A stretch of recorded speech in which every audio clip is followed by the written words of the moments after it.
আসসালামু আলাইকুম। শুরু করছি আমি পদ্মজা উপন্যাসের ৪৯তম পর্ব। পড়ন্ত বিকেলের শীতল বাতাসে শরীর কাটা দিচ্ছে।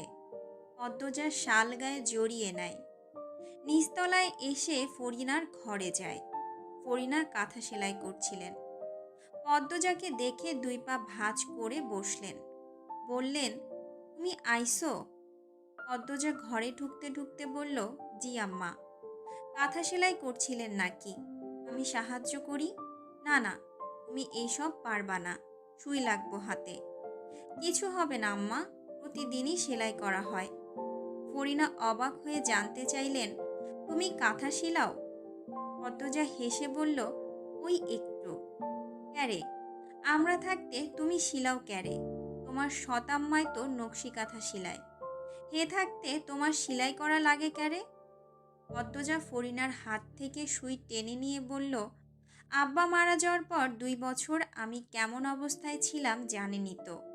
সে অবস্থায় আমার পক্ষে আমার পরিবারের জন্য কিছু করা সম্ভব ছিল না।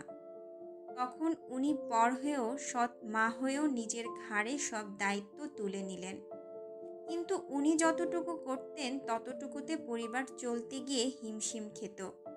তাই আমিও চেষ্টা করেছি একটু যদি পারি নকশি কাঁথার পরিমাণটা বাড়ানো যায়। পদ্মজার ফুলের পাপড়ির মতো ফোলা ফোলা দুটি ঠোঁটে অল্প হাসি। সেই হাসিতে পরমা সুন্দরীর মুখমণ্ডল অল্প আভায় আলোকিত। ফরিনা অবাক হয়ে সেই হাসি দেখেন। মন দিয়ে কাঁথায় ফুল তুলছে পদ্মজা। দাঁত দিয়ে সুতা কেটে ফরিনার দিকে তাকালো সে। পদ্মজার নিখুঁত চোখ নাক। ফরিনা তাকিয়েই আছেন। পদ্মজা ডাকল, আম্মা। ফরিনার সম্বিত ফিরল। তিনি প্রশ্ন করলেন, তুমি নাকি শহরে কাম করো? পদ্মজা হাসল, বলল, হুম, করা হয়।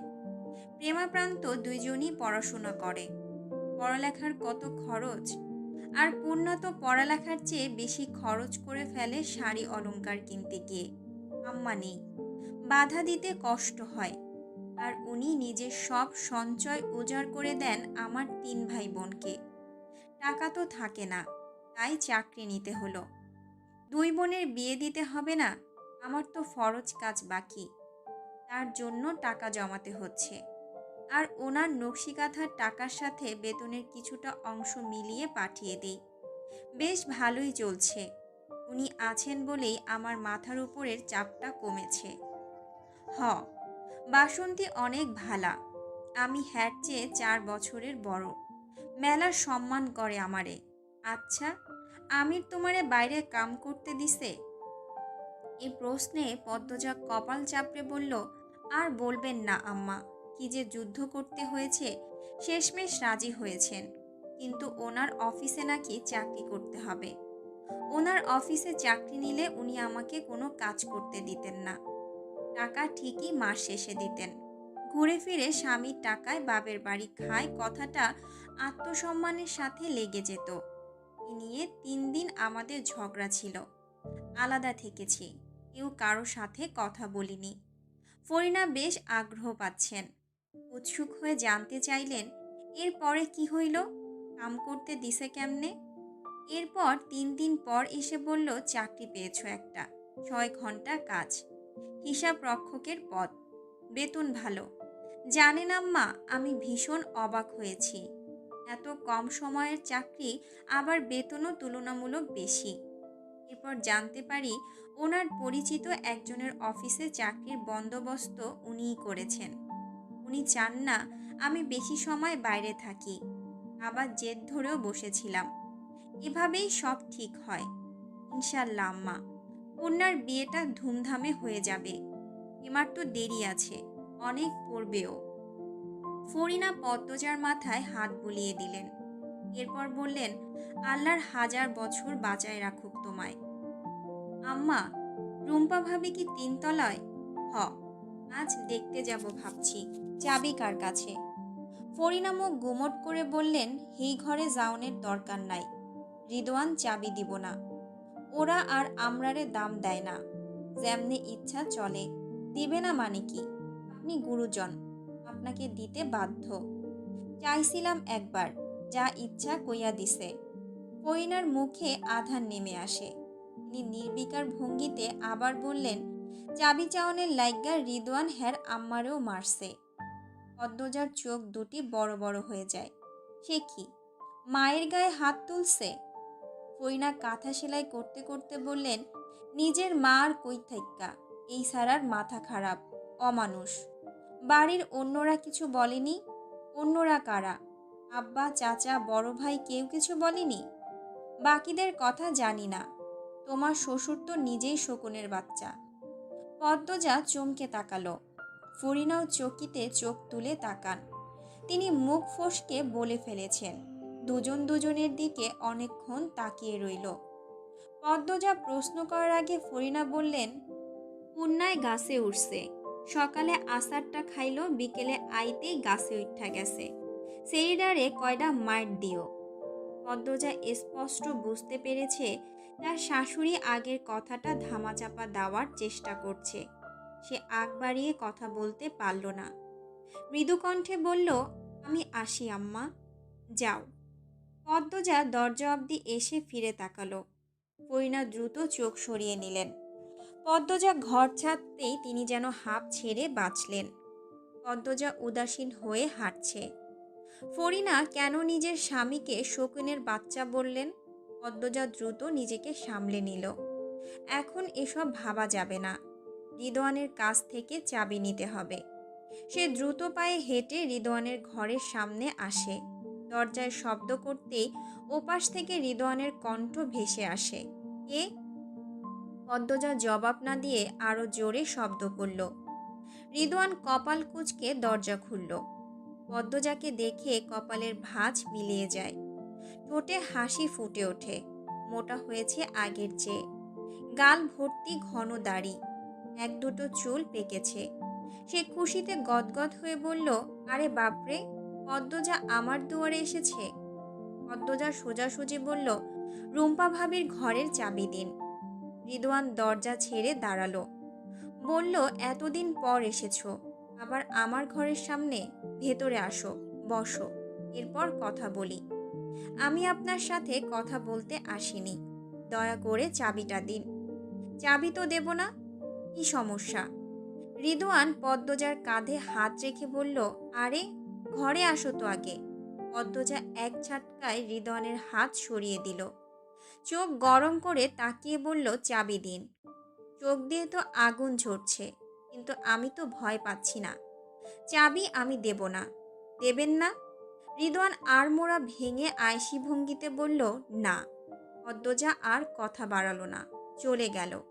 রিদওয়ান পিছু ডেকেছে, সে শুনেনি। মগাকে দিয়ে পাথর নিয়ে 3 তলায় আসে।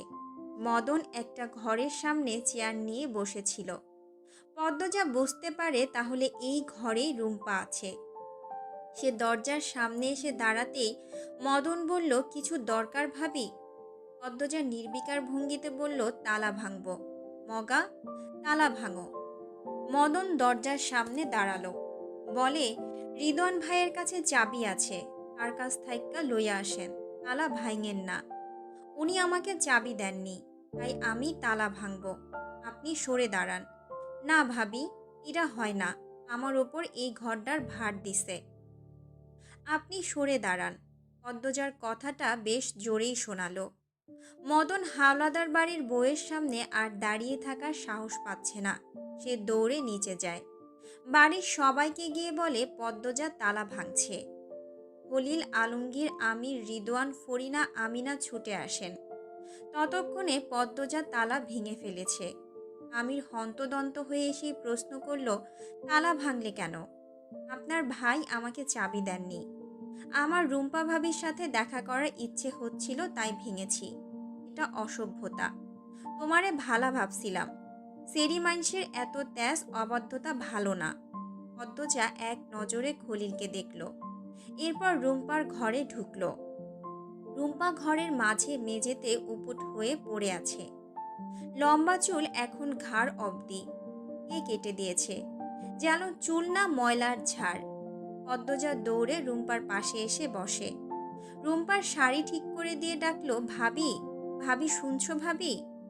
রুম্পার সাড়া নেই। গলায় হাতে পায়ে মারের দাগ। ফরিনা দেখে চমকে যান। রুম্পার এক হাত চেপে ধরে উদ্বিগ্ন হয়ে প্রশ্ন করলেন, কেলায় মারছে বউডারে? আল্লাহ গো, কেমনে মারছে? রক্ত শুকায়া পাথর হইয়া আছে। এর লাইগা আমারে রুম্পার কাছে আইতে দাও না তোমরা। বউডা তোমারে কি করছে? পাগল মানুষ। ফরিনা বাড়ির পুরুষদের দিকে চেয়ে বললেন।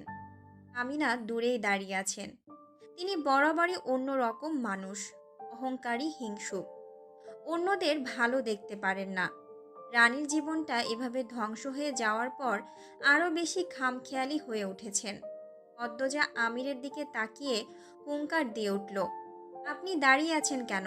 অন্যরা পাষাণ, আপনি তো পাষাণ না। ভাবিকে বিছানায় তুলে দিন। পদ্মজার কথায় আমির রুম্পাকে কোলে তুলে বিছানায় শুয়ে দিল।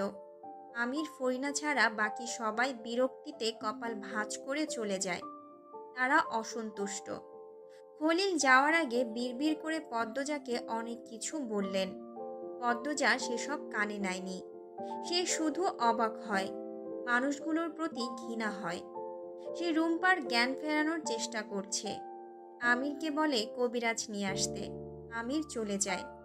ফরিনার কাছ থেকে পদ্মজা জানতে পারল তিনি 2 বছর পর রুম্পাকে দেখছেন। কি অবাক কাণ্ড! কখন চুল কাটা হয়েছে জানেন না।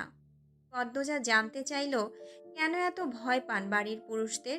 একটু শক্ত করে কথা বলে ভাবিকে দেখতে আসতে পারলেন না? ভাবির মা বাপের বাড়ি কোথায়? ওনারা মেয়ের খোঁজ নেন না? রুম্পার মা বাপ নাই, ভাই আছে 2টা। ভাইগুলা আগেই খোঁজ নিত না। পাগল হুনার পর থাইকা নামও নেয় নাই। মানুষ এত স্বার্থপর কি করে হয় আম্মা? ফরিনা রুম্পার শাড়ির ময়লা ঝেড়ে দেন, ঘরদোর পরিষ্কার করেন। রুম্পার জ্ঞান ফিরে, কিন্তু কথা বলার শক্তিটুকু নেই। সে ড্যাব ড্যাব করে পদ্মজার দিকে তাকিয়ে থাকে, যেন পদ্মজার জন্য অপেক্ষায় ছিল। পদ্মজার জন্যই বেঁচে আছে। কিছু বলার চেষ্টা করে কিন্তু পারে না। কতদিন ধরে তাকে পানি ছাড়া কিছু দেওয়া হচ্ছে না। ক্ষুধার চোটে বালি খেয়েছে। ঘরের এক কোণে বালির বস্তা রাখা। পেট খারাপ হয়ে পুরো ঘর নষ্ট করেছে। বমি করতে করতে ক্লান্ত হয়ে গতকাল থেকে সে অজ্ঞান। তবুও কেউ দেখতে আসেনি। পদ্মজার চোখের জল আপনা আপনি পড়ছে। রুম্পার কষ্ট তাকে দুমড়ে মুচড়ে দিচ্ছে। সে মনে মনে শপথ করে রুম্পাকে নিয়ে যাবে শহরে। ফরিনা ও পদ্মজা মিলে রুম্পাকে গোসল করালো। এরপর নতুন শাড়ি পরিয়ে গরম গরম ভাত খাওয়ালো। চুলে তেল দিয়ে দিল। খাওয়া শেষে রুম্পা বিছানায় নেতিয়ে পড়ে। শরীরের শক্তিটুকু আসতে সময় লাগবে, একটু ঘুমালেই হতো। পদ্মজা রুম্পার মাথায় হাত বুলিয়ে দিয়ে বলল, ঘুমাও ভাবি। রুম্পার দুর্বল দুটি হাত পদ্মজার হাত শক্ত করে ধরতে চাইছে। পদ্মজা টের পেল। সে রুম্পার 2 হাত শক্ত করে ধরে বলল, তোমাকে ছেড়ে যাব না, থাকবো আমি। রুম্পার চোখ বেয়ে জল গড়িয়ে পড়ে। পদ্মজা মুছে দিল। ফরিনাকে বলল, আম্মা, আমি আমার ঘর থেকে আমার কোরআন শরীফ আর জায়নামাজ নিয়ে আসি। আর ওনাকে বলে আসি আপাতত আমি রুম্পা ভাবির সাথে থাকব। যাও তুমি, আমি এইখানে আসি। পদ্মজা বেরিয়ে গেল। বারান্দা পেরোবার সময় আলোক ঘরের সামনের উঠানে চোখ পড়ল। সেখানে পূর্ণা রানী বাচ্চাদের নিয়ে গোল্লাছুট খেলছে। পূর্ণার পরনে শাড়ি। মেয়েটা এত দস্যি হলো কি করে? সে চোখ সরিয়ে নিজের ঘরের দিকে গেল। সন্ধ্যার আজান পড়ার বেশি দেরি নেই। রানী এক দলের নেতা, পূর্ণা অন্য দলের। 2 দলের নাম শাপলা আর গোলাপ। প্রতি দলে 6 জন করে। বাচ্চাগুলোর বয়স 9 থেকে 10। আলো আলোক ঘরের বারান্দার চেয়ারে বসে আছে। মৃদুল আলোক ঘর থেকে বেরিয়ে বলল, এই বাচ্চারা, আমিও খেলতাম। রানী বলল, না না, করে নিতাম না। পূর্ণা মৃদুলকে দেখেই অন্যদিকে চাইল। তার ভীষণ লজ্জা করছে মৃদুলের সামনে পড়তে। মৃদুল আর একটু এগিয়ে এসে বলল, ডরাইতাছোস? ডরানেরই কথা। এই মৃদুলের সাথে কেউ পারে না। আর তুই তো মুটকি, কেমনে পারবি? আমি তোর 4 মাসের বড়। সম্মান দিয়া কথা ক। মাঝখান থাইক্কা সর, খেলতে দে। ধুর, তোর শরীর এখন খেলার সময়। আর তুই খেলতাছস? সর, এই বোয়াল মাছ, তোমার দলের একটা বাদ দিয়া আমারে লও। এই মুটকিরে ১০০টা গোল্লা না দিলে আমি বাপের বেটা না। পূর্ণা হাঁ করে তাকায়। তাকে বোয়াল মাছ ডাকা হচ্ছে, এজন্য তার দিকে তাকিয়ে বাচ্চারাও হাসছে। দেখতে চকচকে সুন্দর হয়ে গেছে বলে কি যা ইচ্ছা ডাকার অধিকার বাঘিনী পূর্ণা দিয়ে দিবে? কখনো না। সে তেলে বেগুনে জ্বলে উঠে বলল, আমাকে আপনার কোন দিক দিয়ে বোয়াল মাছ মনে হচ্ছে? পূর্ণাকে কথা বলতে দেখে মৃদুল হাসল, রসিকতা করে বলল, আরে কালী বিয়ান দেখি কথা কইতেও পারে। পূর্ণা আহত হলো, এক হাতে নিজের গাল ছুঁয়ে ভাবল, সে কি কালী ডাকার মতো কালী? বাঘিনী রূপটা মুহূর্তে নিভে গেল। তার চোখ দুটি ছলছল করে ওঠে। যাকে পছন্দ করলো সেই কালী বলছে। পূর্ণা থম মেরে দাঁড়িয়ে রইল। রানী বলল, মৃদুল্লে সর কইতাছি, খেলতে দে। আমিও খেলাম। এই আন্ডা তুই বাদ, তোর বদলে আমি বেআইনের দলের হয়ে খেলাম। মৃদুলের এক কথায় ন্যাড়া মাথার ছেলেটি সরে দাঁড়ায়। মৃদুল খেলার নির্দিষ্ট জায়গায় দাঁড়ালো। এরপর পূর্ণাকে বলল, কালী বেআইন তুমি আগে যাইবা নাকি আমি আগে যামু? পূর্ণা মিনমিনিয়ে বলল, আমি খেলবো না। রানী দূর থেকে বলল, দেখছোস মৃদুল্লা, তুই খেলার মাঝে ঢুকছোস বইলা পূর্ণা খেলতো না। সব সময় কেন খেলা নষ্ট কইরা দেস তুই? মৃদুল সেসব কথায় ভ্রুক্ষেপও করল না। সে রসিকতার স্বরেই বলল, আরে বেআইনের শক্তি ফুরাইয়া গেছে, আর খেলতে পারবো না। এই আন্ডা তুই আয়, বেআইন খেলবো না, তুই আইস হারবি রে আপা। রানী আত্মবিশ্বাসের সাথে বলল, আমার দলই জিতব। আগে আগে চাপা মারিস না, আমার মতো দেখায়া দে। এই প্যাটওয়ালা তুই আগে যা। পূর্ণা ব্যথিত মন নিয়ে আলোকঘর পেরিয়ে অন্দরমহলের পথে পা রাখে। সে কালো সে জানে, কিন্তু কেউ কালি বললে তার খুব খারাপ লাগে। আল্লাহ কেন তাকে সৌন্দর্য দিলেন না? একটু ফর্সা করে দিলে কি হতো? তার আপার মতো কালো রঙে সবার সৌন্দর্য কেন খোঁজ পায় না? পূর্ণা দুই হাত দিয়ে দুই চোখের জল মোছে। অভিমানী মন থেমে থেমে কাঁদছে। এই শাড়ি তো মৃদুলের দৃষ্টি আকর্ষণের জন্যই পরেছিল সে। দরকার নেই এই চকচকে পুরুষের। কেউ তাকে কালী বললে সে ভীষণ রাগ করে, ভীষণ।